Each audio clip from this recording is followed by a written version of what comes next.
Chapter 235. The Lord's Speech on the Burden of the Law. Why man cannot ever fulfill a divine law completely. The commandment of humility of the heart and of love. 20th January 1843.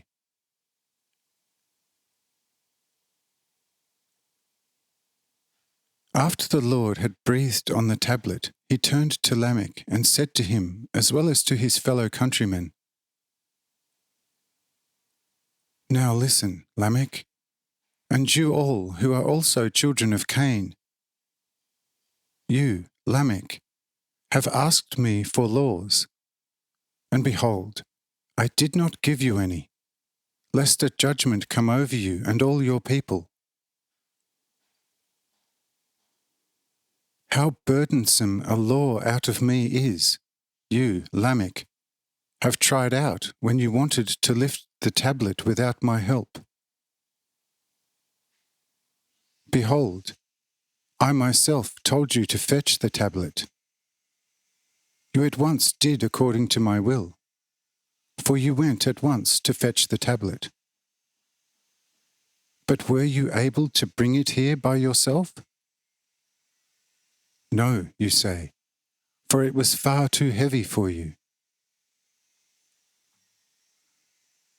Look, also many people knowing of my laws would honestly endeavour to fulfill the same, provided they did not encounter too many trials and difficulties.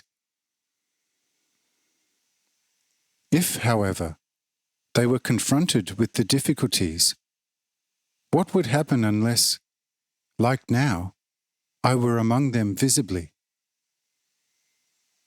And if also the firm, unshakable faith in me, and with it the necessary love for me, were lost among the late descendants, so that no one could come and say to me, as you do now, Lord, I now realize that without you one can do nothing. So come and help me lift and move the great, heavy burden.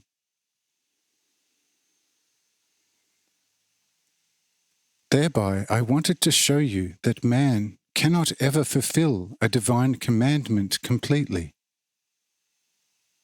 And whoever had done everything possible out of his firmest will, and then said, Lord, behold, I have fulfilled your will to the last jot, he would be a great liar and a great evildoer. For no one can completely fulfill a divine law, except God. Why? Because the law is divine, being out of God, and therefore contains infinite conditions.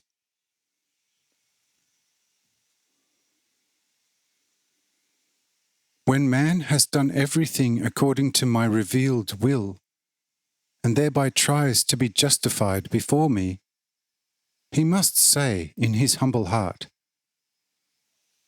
O Lord and Father, be gracious and merciful to me, an idle and useless servant.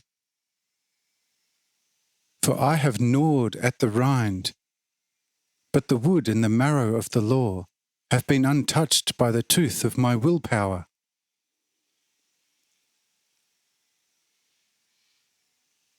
When someone thus acts according to my will, let him do it as if he did it out of his own strength, albeit always fully trusting in my strong aid.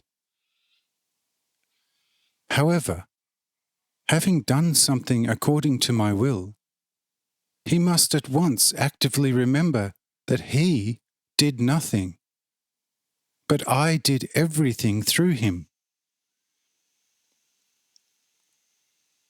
Whoever realizes this actively within will be justified before me through his humble cognition. But he who takes credit for his own deeds will one day be called to account, where hardly a balance will be struck. unless such a reckoner early enough takes recourse to the calculating chart of humility, and openly confesses on this chart to be the greatest debtor before me, so as to protect you and your people as much as possible from the law, the fulfillment of my law being too difficult, even totally impossible for you.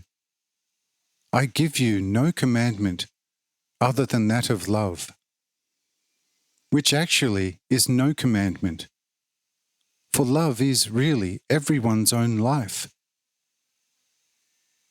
And that you do not say my name idly, for it is the name of God, who is forever holy, holy, holy. And that you always believe that I am the one and only God and Creator of heaven and earth, and of countless suns and worlds in my infinity. Therefore, love and honour me at all times above all, and believe that I am your God and exceedingly good Father, who is now telling you this. Then you have done more than if you had painstakingly fulfilled 10,000 laws.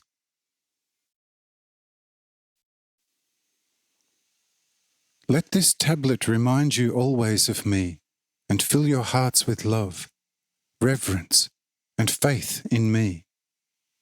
And I shall be in spirit always with you, and you will have and find in me life eternal. And so let us lift this tablet and carry it to the place of its exalted destination, for your eternal salvation. Amen.